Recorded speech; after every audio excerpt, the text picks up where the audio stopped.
विधायक कांग्रेस हिंदू, सांसद बीजेपी हिंदू, नगर पालिका बोर्ड बीजेपी, पार्षद हिंदू, स्थानीय पार्षद हिंदू, स्थानीय प्रशासन के अधिकारी हिंदू, फिर भी 300 साल पुराना शिव मंदिर टूट गया।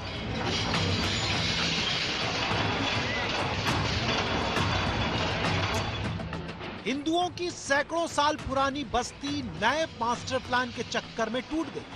जिनके घर थे वो कागज दिखाते रहे, लेकिन मास्टर प्लान के सॉफ्टवेयर से चलने वाला बुलडोजर सब तोड़ दिया। सर मंदिर का फैसला तो ऐसा था सर, नगर पालिका भी इसमें इन्वॉल्व है, हमारे जोरीलाल जी मीणा जो विधायक है वो भी इन्वॉल्व है, सभी की मिली भगत से काम। नगर पालिका का जो बोर्ड है वो किसका है? बीजेपी का बोर्ड है सर वो। हाँ बीजेपी का बोर्ड है। नगर पालिका फैसला बोर्ड की तरफ से हुआ था आपका कहना है, और जो लोकल जो विधायक हैं वो बिल्कुल उनकी सबकी मिली भगत। जब सब हिंदू थे तो फिर मंदिर क्यों टूटा? और सबसे बड़ी दिक्कत राजनेताओं को ये कि अब कौन किसके सिर पर दोष मढ़ दे और कैसे मढ़ दे, यहाँ एक सीढ़ी को समझे। राज्य में कांग्रेस की सरकार, मुखिया हिंदू, सांसद बीजेपी के वो भी हिंदू, स्थानीय विधायक कांग्रेस के वो भी हिंदू, नगर पालिका बोर्ड पूर्ण बहुमत के साथ बीजेपी का जिसमें बहुसंख्यक हिंदू।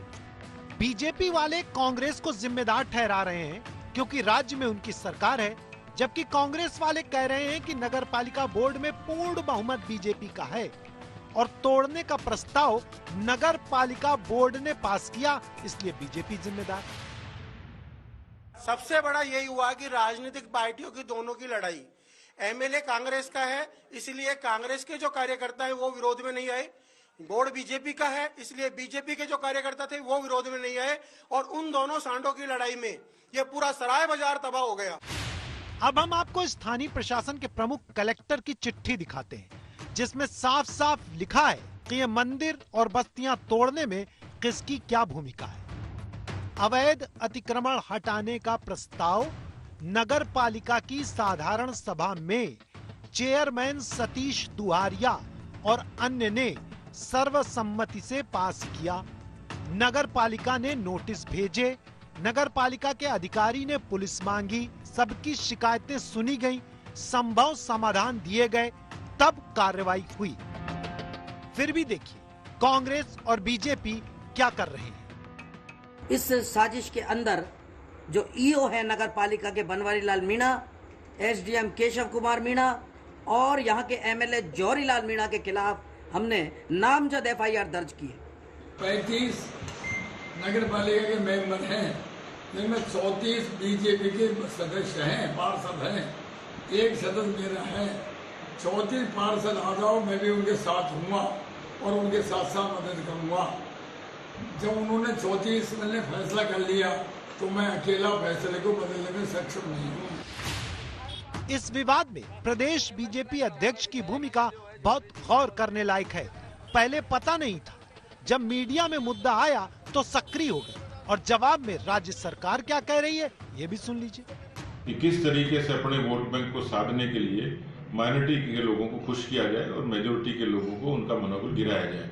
स्वाभाविक तौर पर सिर्फ ये दो चीजें हैं। इसकी आड़ में यदि किसी मास्टर प्लान की, नगर पालिका के किसी प्रस्ताव का या किसी और चीज का जिक्र होता है, शहरी गौरव पथ का, तो मुझे लगता है वो बेमानी सी बात है। मंदिर पर बुलडोजर चलाने के बाद उनका आरोप गलत है।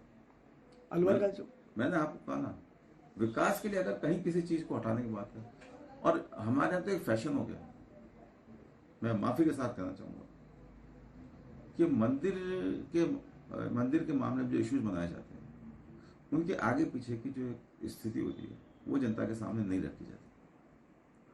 हम पूरा सम्मान करते हैं मंदिरों का, हम भारतीय जनता पार्टी के लोगों से ज्यादा धार्मिक भाव के लोग हैं। बस हमारी सोच ये नहीं है कि हम अपने धर्म के नाम पर वोट मांगें। तो अब ये शीशे की तरह साफ है कि राजनीतिक, प्रशासनिक और सामाजिक जिम्मेदारी किसकी है, लेकिन बुलडोजर का विवाद फिर भी जारी है। जरूरत शहरी विकास को सही तरीके से लागू करने की है। ये सवाल पूछने की है कि 300 साल पुराना ढांचा अतिक्रमण कैसे हो गया। प्राचीन शहर में सड़क चौड़ी करने की जगह बढ़ी हुई आबादी को कहीं और क्यों नहीं बसाया जा रहा है? धरोहर संभालने की जगह तोड़ी क्यों जा रही है? लेकिन बहस बुलडोजर पर चल रही है। देवांकुर के साथ संतोष शर्मा, अलवर आज तक।